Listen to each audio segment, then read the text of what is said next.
7 de la mañana, 32 minutos, como lo dijimos, Milton Luna, flamante ministro de Educación, se encuentra aquí. Buenos días, gracias por estar aquí. Usted ha sido un permanente crítico del sistema de educación, de las cosas que se han hecho o de las cosas que no se han hecho. Y ahora tiene usted la oportunidad de materializar muchas de las ideas que usted ha demandado se materialicen en el pasado. Le pregunto, y tomando en cuenta que el cargo no es eterno, los cargos de este tipo de responsabilidades hay que mirarlas, digamos, con un sentido inmediato de la historia. Por eso le planteo que esta entrevista comience por el final. Si hoy fuera el último día de su gestión como ministro de Educación, ¿qué quisiera que se diga respecto de lo que usted ha logrado? Buenos días. Me gustaría que la gente diga, arrancamos con procesos serios para el cambio educativo hacia la calidad. ¿Qué significa eso? Eso, por ejemplo, en la práctica debería, creo yo, significar, pero depende también del tiempo, ¿no? Por ejemplo, el que tengamos un nuevo sistema de medición de la calidad de educación en el Ecuador. Esto es no solo medir matemáticas y lenguaje, sino medir otras capacidades y destrezas de la población, de los niños y los jóvenes que están aprendiendo en el sistema educativo. Entonces, eso debía haber implicado tener un nuevo concepto de calidad, tener la reflexión adecuada de qué educación tenemos y efectivamente que eso se refleje en 2 o 3, no más, indicadores nuevos de evaluación. Y eso ya que comience a transitar y a aplicarse. Ahora, pensar y repensar siempre es bueno. Solamente eso puede comenzar a materializar un cambio en la formación docente, en las destrezas y capacidades de las propias instituciones para adaptarse a los nuevos requerimientos y demandas, ¿no? Entonces, no es un tema de discurso, sino es un tema efectivamente de concretar. Porque lo que no tenemos, Eduardo, es propuestas. Nadie tenemos en el país. ¿Y por qué no tenemos? Porque por largo tiempo hemos carecido de capacidad de investigación. Y eso estoy hablando no solamente del Estado, de las universidades, de la sociedad civil, por diversas razones. No interesa en este espacio y a rememorar cosas. Pero ¿cómo impedir que las grandes ideas, porque usted ha producido muchas ideas en el pasado, cómo impedir que las grandes ideas se queden en los libros, se queden en los informes, se queden en las bibliotecas e impedir que estas no se traduzcan en hechos y de manera inmediata? Yo creo que 2 cosas. Concretar más esas ideas, porque a veces uno tiene grandes ideas, pero no tiene los cómo. Por eso le pregunto, ¿cuáles concretaría usted? Esta, por ejemplo. De arranque. Ahora, a mí me parece que un tema muy importante es llegar a un consenso sobre la calidad de la educación en el país. O sea, necesitamos algunos pasos previos, que otros actores con más fuerza, no es que no se ha hecho, se integren con corresponsabilidad a construir, por ejemplo, ese concepto de calidad. Que digan los profesores y se sumen a esto, los propios padres de familia. Obviamente, los estudiantes, a mí me parece que un elemento fundamental que debemos abrir las compuertas para que se expresen. ¿A través de qué mecanismos? Vea, hay un mecanismo concretísimo que fue represado por 10 años. Bueno, un poquito menos, porque es desde el 2011, ¿no? Nunca se convocó al Consejo Nacional de Educación.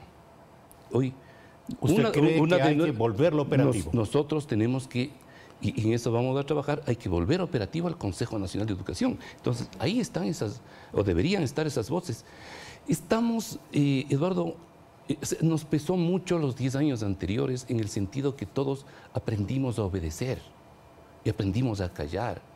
Y es muy difícil expresarse y tenemos pereza de realizar cosas. Ese es un tema, no del Ministerio de Educación, es un tema de la sociedad en su conjunto, pero que un ministerio de este tipo debería. Sin duda, y tal vez usted tiene razón, hay miedo al disenso, o parecería que el disenso nos conduce al descalabro. Y al caos, ¿no? hay algunos nostálgicos de la verticalidad. Pero yo le quiero consultar, usted fue crítico, por ejemplo, respecto de las escuelas del milenio. ¿Qué hará con ellas? Vea, ese proyecto tiene que desmontarse. ¿Qué significa desmontarse? Significa construir otro proyecto y que lo estamos en este momento, por fortuna, ya lo comenzamos a trabajar desde la propia sociedad civil, está este momento elaborando, se realiza. Este momento, para comentar, hoy día hay un taller en Esmeraldas con diversas organizaciones, particularmente de los sectores indígenas, entre otras cosas pensando tres aspectos. ¿Cuáles son las características de la nueva escuela en el sector rural? ¿Cómo vamos a realizarlas? Y sobre todo, ¿cuál es la viabilidad política? ¿Cómo se va a comprometer la gente? Esperamos tener un resultado y con la colaboración aquí hemos tenido muy interesante de UNICEF, de Esquel, en fin, de varias organizaciones que se han sumado a esta situación. Pensamos tener, en rasgos generales, quizás levantado una política para la reapertura de las escuelas, estimo yo, con grandes ideas generales todavía, con ideas de presupuesto, en fin, quizás para el mes de marzo o abril. Porque nosotros, todo el mundo decíamos, sí, el proyecto de las escuelas del milenio significó el cierre de cientos y miles de escuelas, sobre todo del sector rural. La propuesta fue obvia, abramos las escuelas, pero la pregunta nuevamente era la siguiente, ¿y cómo?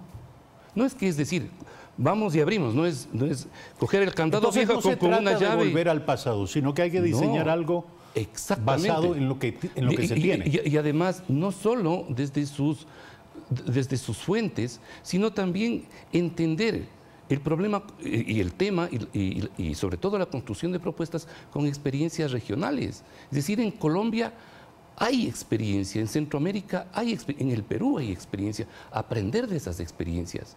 Entonces, eso significa tener material nacional, que los actores hablen, es decir, la propuesta está surgiendo desde abajo. Ministro, usted fue altamente crítico respecto del recorte del presupuesto para la educación. ¿Le tocará defenderlo ahora desde el ministerio?